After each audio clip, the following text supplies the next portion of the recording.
ഇത് നേരത്തെ ആദ്യം ഇത് പുറത്ത് വന്നതിന് ശേഷം ഒരു ഇൻവെസ്റ്റിഗേഷൻ ടീമിനെ ചുമതലപ്പെടുത്തി ഇത് അന്വേഷിക്കാനൊക്കെ കഴിഞ്ഞ ഏതാണ്ട് 3-3.5 മാസമായി. അവർ അറസ്റ്റ് ചെയ്തില്ല. കാരണം അവർ അന്വേഷിച്ച് കഴിഞ്ഞപ്പോഴാണ് അവർക്ക് മനസ്സിലായി, പോലീസുകാർക്ക് മനസ്സിലായിട്ടുണ്ട് ഇത് നടക്കുന്ന കാര്യമല്ല. കാരണം ഇതൊരു വിവാഹിതയായ ഒരു സ്ത്രീയാണ്, ഈ പറയുന്ന കാര്യങ്ങൾ നിൽക്കുകയല്ലെന്നുള്ളത് കൊണ്ടായിരിക്കുമല്ലോ അവർ കേസെടുക്കാഞ്ഞത്, അല്ലെ ഇതിനകത്ത് നന്നായിട്ട് പ്രൊസീഡ് ചെയ്യാഞ്ഞത്.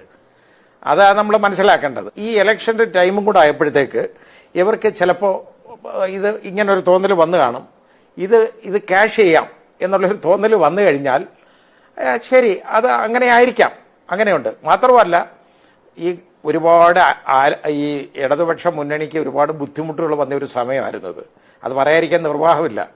അതായത് ഒന്ന് ശബരിമല കൊള്ള, അത് വെളി വന്നു.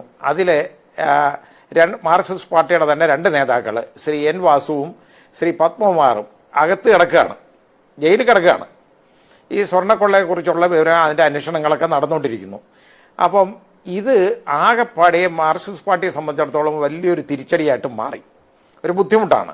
അതുകൂടാതെ PM ശ്രീ വിവാദം മുന്നണി അറിഞ്ഞിട്ടില്ല, ഒരു മനുഷ്യരും അറിയാതെ നമ്മുടെ ബഹുമാനപ്പെട്ട മുഖ്യമന്ത്രിയും വിദ്യാഭ്യാസ മന്ത്രിയും മാത്രം അറിഞ്ഞുകൊണ്ട്, വിദ്യാഭ്യാസ മന്ത്രി എന്നെ അറിഞ്ഞോന്ന് എനിക്കറിയില്ല, ഏതായാലും പൊതുവിദ്യാഭ്യാസ സെക്രട്ടറി പോയി അങ്ങ് ഒപ്പിട്ട് കൊടുത്തു. PMC പദ്ധതി പ്രശ്നമായി. അവസാനം അതിൽ നിന്ന് വിഡ്രോ ചെയ്യേണ്ട ഗതികേട് വന്നു, CPIയുടെ കടുംപിടുത്തം കാരണം. അങ്ങനെ വന്നു. ആ പ്രശ്നത്തിൽ നിന്ന് ഇത്തിരി നാണം കെട്ട് നിൽക്കുകയാണ്.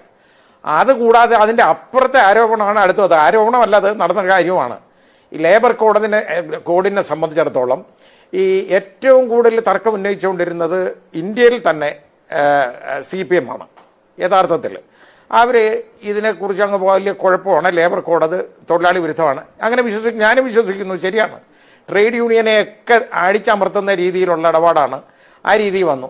അതിൻ്റെ റൂൾസ് അത് നടപ്പാക്കത്തില്ല, ഇവിടെ നടക്കാൻ വെക്കത്തില്ല, ഇത് കൊള്ളത്തില്ലെന്ന് പറയുന്ന സാധനം, അതിനെതിരെ അവർ മിലിറ്റേറ്റ് ചെയ്തുകൊണ്ടിരിക്കുന്നവർ ഇവിടെ അതിൻ്റെ റൂള് പെട്ടെന്ന് തന്നെ ഫ്രെയിം ചെയ്ത് റെഡിയാക്കി അതിൻ്റെ ശരിയാക്കി അത് നോട്ടിഫൈ ചെയ്തിട്ടുണ്ട്, വിജ്ഞാപനം ചെയ്തു.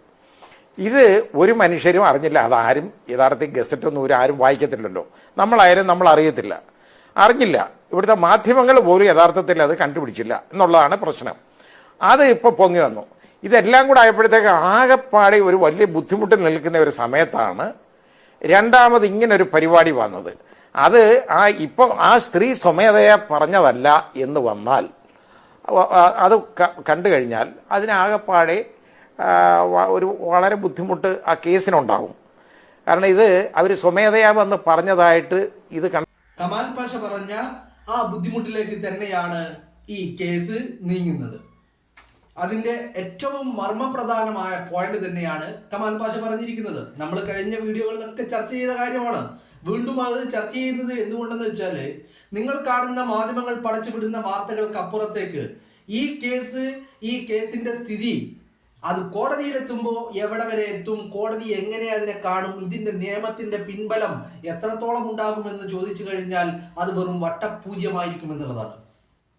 കാരണം ഇപ്പൊ മുഖ്യമന്ത്രിയുടെ മുന്നിൽ പരാതി നൽകിയിരിക്കുന്ന ഈ യുവതി ഓഗസ്റ്റ് 20 രാഹുൽ മാങ്കൂട്ടത്തിനെതിരെ ആദ്യത്തെ ആരോപണം ഉയർന്ന സമയത്ത് അന്ന് പുറത്തു വന്ന സ്ക്രീൻഷോട്ടുകളും ഓഡിയോകളും ഒക്കെ ഈ രാഹുൽ മാങ്കൂട്ടം ഇതേ യുവതിക്ക് തന്നെ അയച്ചു എന്ന് പറയപ്പെടുന്ന സ്ക്രീൻഷോട്ടുകളും ഓഡിയോകളുമാണ്.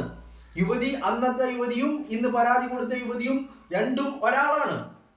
മനസ്സിലായില്ലേ? അപ്പോ അങ്ങനെ വരുമ്പോ ആ ഓഗസ്റ്റ് 20 ആദ്യത്തെ ആരോപണം ഉയർന്ന ശേഷം അന്വേഷണ സംഘത്തെ രൂപീകരിക്കുന്നു. അന്വേഷണ സംഘം സ്വമേധയാ കേസെടുക്കുന്നു. അത് കഴിഞ്ഞ് പലരെയും മാധ്യമ പ്രവർത്തകയായിട്ടുള്ള ഈ സാക്ഷികൾ ഞാൻ മാത്രം കണ്ടു എന്നൊക്കെ പറഞ്ഞ മാധ്യമ പ്രവർത്തക റിനി ആൻഡ് ജോർജ്, അങ്ങനെ പലരെയും അന്വേഷണ സംഘം സമീപിച്ചു. അവരുടെ മൊഴിയെടുത്തു. ഇവരൊക്കെ മൊഴി നൽകിയിട്ട് പറഞ്ഞ ഒരു കാര്യമുണ്ട്. എന്താണ്? ഞങ്ങൾ നിയമ നടപടിയുമായി മുന്നോട്ട് പോകാൻ ഞങ്ങൾ തയ്യാറല്ല. ഇന്നും ഇന്നലെയും ഒക്കെ ആയി മാധ്യമങ്ങളിൽ വന്നിരുന്ന് വലിയ വായിൽ വർത്താനം പറയുന്ന റിനി ആൻഡ് ജോർജ് അടക്കം പറഞ്ഞതെന്താ? ഞാൻ നിയമ നടപടിയുമായി മുന്നോട്ട് പോകാൻ ഞാനില്ല എന്ന് പറഞ്ഞിട്ടാണ് റിനി ആൻഡ് ജോർജ് ഒഴിഞ്ഞു മാറിയത്. അതേ സമയത്ത് തന്നെ ഈ പറയുന്ന, അതായത് കഴിഞ്ഞ ദിവസം മുഖ്യമന്ത്രിയുടെ മുന്നിൽ പരാതി നൽകിയ യുവതിയുടെ മൊഴിയും അന്ന് രേഖപ്പെടുത്തിയിട്ടുണ്ട്.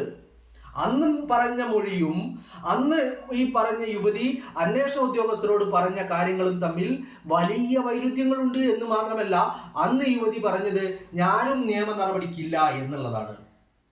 അങ്ങനെയാണ് പരാതിക്കാരില്ലാതെ പോലീസ് ഇങ്ങനെ എടങ്ങാറായി ഇങ്ങനെ കുഴഞ്ഞു മറിഞ്ഞ് പ്രതിസന്ധിയിൽ നടുറോഡിൽ നിൽക്കുന്ന ഒരവസ്ഥയുണ്ടായത്. ആ യുവതി അന്ന് കൊടുത്ത മൊഴിയും കഴിഞ്ഞ ദിവസം മുഖ്യമന്ത്രിയെ കണ്ട് പരാതി പറഞ്ഞ ശേഷം കൊടുത്ത ഒരു മൊഴി കൂടി രേഖപ്പെടുത്തിയിട്ടുണ്ട്. രണ്ടാമതും ഒരു മൊഴി കൂടി യുവതിയുടെ രേഖപ്പെടുത്തിയിട്ടുണ്ട്. രണ്ടാമത് കൊടുത്ത മൊഴിയും തമ്മിൽ വലിയ ആനയും അണ്ണാനും തമ്മിലുള്ള വ്യത്യാസമുണ്ട് എന്ന് മാത്രമല്ല, ഈ രണ്ടാമത് മുഖ്യമന്ത്രിയുടെ മുന്നിലേക്ക് പരാതിയുമായി ചെല്ലാൻ ഇവരെ പ്രേരിപ്പിച്ച ഘടകം പലതുണ്ട് എന്നുള്ളതാണ്.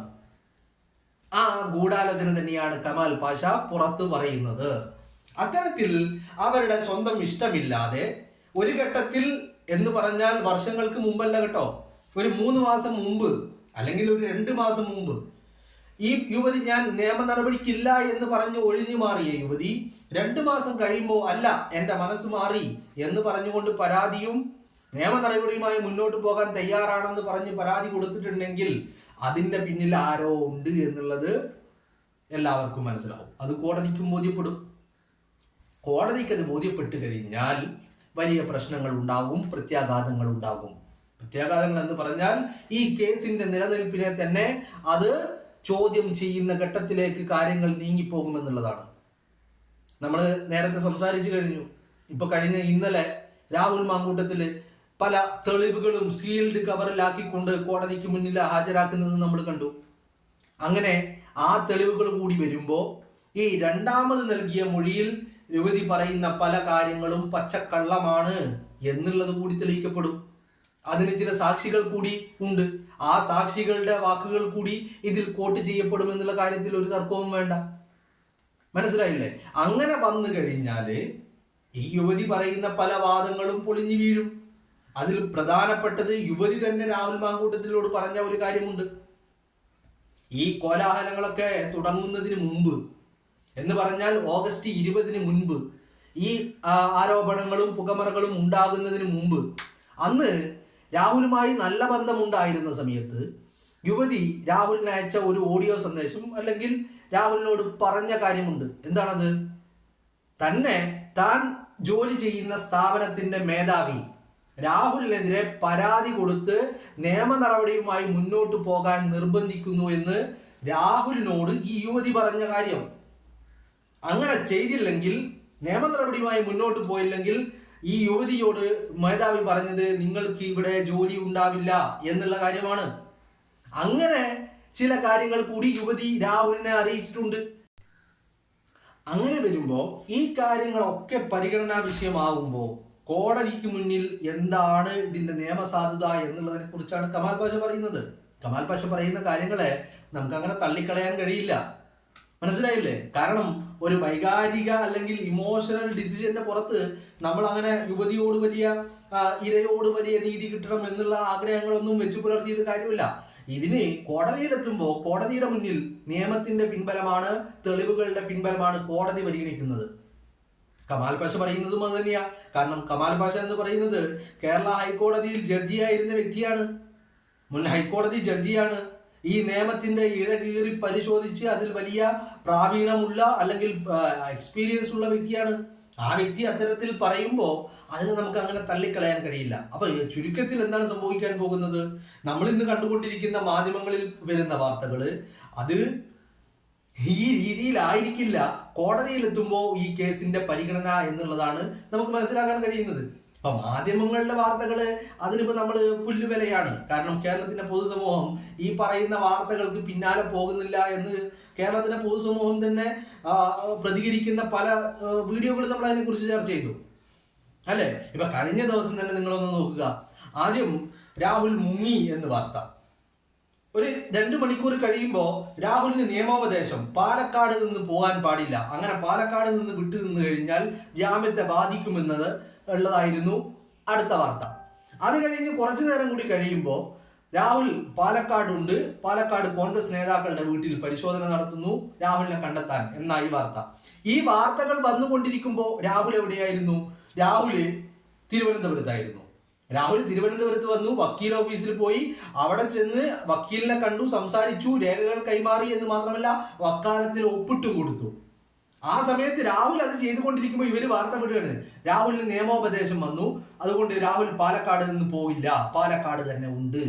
ഇത് കഴിഞ്ഞ് രാഹുൽ അവിടെ നിന്ന് വക്കീൽ ഓഫീസിൽ നിന്ന് ഇറങ്ങി മണിക്കൂറുകൾ കഴിയുമ്പോൾ വക്കീൽ പറയാണ് രാഹുൽ വന്നിട്ടുണ്ടായി, രാഹുൽ വക്കാലത്ത് ഒപ്പിട്ട് തരാൻ ഓഫീസിൽ വന്നിട്ടുണ്ടായി എന്ന് മാധ്യമങ്ങളോട് പറയുമ്പോൾ അവര് രാഹുൽ തിരുവനന്തപുരത്തെത്തി.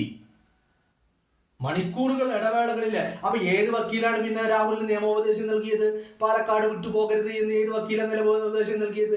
രാഹുലിനുള്ള വക്കീലിനെ കാണാനാണ് രാഹുൽ തിരുവനന്തപുരത്ത്. ആ വക്കീല് പാലക്കാട് വിടരുതെന്ന് പറഞ്ഞിട്ടുണ്ടെങ്കിൽ പിന്നെ രാഹുൽ തിരുവനന്തപുരത്തേക്ക് പോകില്ല.